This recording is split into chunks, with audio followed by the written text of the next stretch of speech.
दलित शोषित बनवासी समाज पार्टी से तारीख 2/1/2026।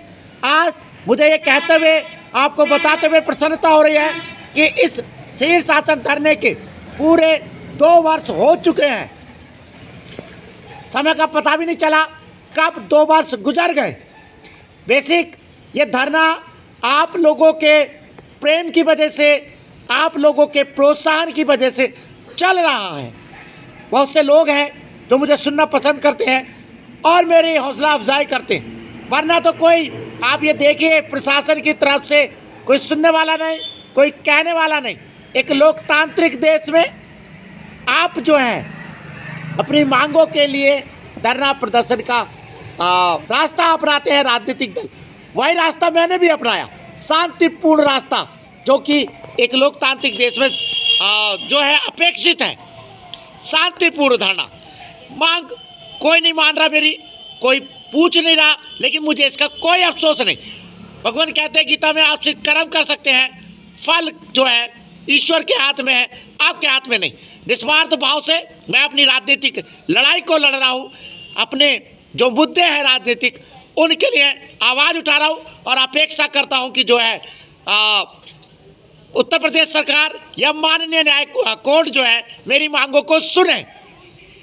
मैं अपने धरने के दौरान आप देख रहे हैं, कभी कोई भड़काऊ बात नहीं, कभी कोई अश्लीलता नहीं, कभी कोई गंदगी नहीं फैलाते। हम रोज एक मुद्दा चुनते हैं, उस पर अपनी बात रखते 2 मिनट और अपने वीडियो को वायरल कर देते हैं। अब कोई देख रहा है तो, नहीं देख रहा तो, सुन रहा है तो, नहीं सुन रहा तो, कोई फर्क नहीं पड़ता, क्योंकि ये लाइक और सब्सक्रिप्शन का खेल नहीं, ये एक राजनीतिक लड़ाई है, राजनीतिक धरना है, समाज के कल्याण के लिए है। तो हम पे भी कोई फर्क नहीं पड़ता। ये धरना तब तक जारी रहेगा जब तक या तो मेरी गर्दन नहीं टूटेगी या प्रशासन मेरी मांगों को नहीं मानेगा। बड़ी आप कहिए क्या कि बड़ी जिसको कहते हैं बड़े बेचैनी के साथ ये धरना 2 वर्ष पहले शुरू हुआ था। मैं अपनी रोजी रोटी भी नहीं खोना चाहता था और अपनी राजनीतिक प्रासंगिकता भी बनाए रखना चाहता था। और ये देखिए कहा गया है, सफल आदमी नया काम नहीं करता, सफल नए तरीके से करता है। शीर्ष शासन धरना भी उसी की एक मिसाल है, नए तरीके से है। हमने काम को किया, शीर्ष शासन धरना लगा के, धरना भी चल रहा है, रोजी रोटी भी चल रही है। एक बात और कहना चाहूँगा, ये धरना ज्ञान की ताकत से चल रहा है। जब मैं सर नीचे टांग ऊपर करता हूँ तो उससे पहले मुझे एक सब्जेक्ट चाहिए होता है, ऐसा सब्जेक्ट जो सबसे पहले मुझे संतुष्ट करे, तब मैं कोई बात को आगे बढ़ाता हूँ। अगर उसके लिए 3-3 अखबार पढ़ते हैं, कड़ाई से खबरों पर नज़र रखते हैं, और इस बात का भी ध्यान रखना होता है कि समाज पे कोई गलत संदेश ना जाए, कोई नफरत ना फैले, कोई गलत चीज़ ना जाए। दोस्तों, शीर्ष शासन धरना आप जानते हैं लगातार जारी है। जनहित याचिकाओं के लिए, जनहित याचिकाएं मैं एक बार फिर दोहरा दूँ, स्कूली शिक्षा में जाति सूचक शब्दों में कड़ाई से रोक, अंबेडकर जी को आधिकारिक राष्ट्रपिता घोषित किया जाए, गौतम अदानी, मुकेश अंबानी और रतन टाटा जी को भारत रत्न दिया जाए।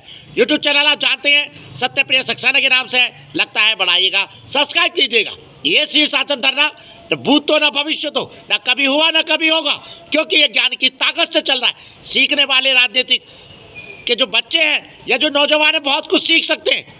काम को नए तरीके से करो, एक चीज़, और अपने काम के लिए कड़ाई से संघर्ष करना पड़ता है, डिवोशन देना पड़ता है, और हिंसा किसी चीज़ का, किसी समस्या का हल नहीं है। धरना जारी रहेगा। आपकी मोहब्बत के लिए, प्रेम के लिए बेहद धन्यवाद।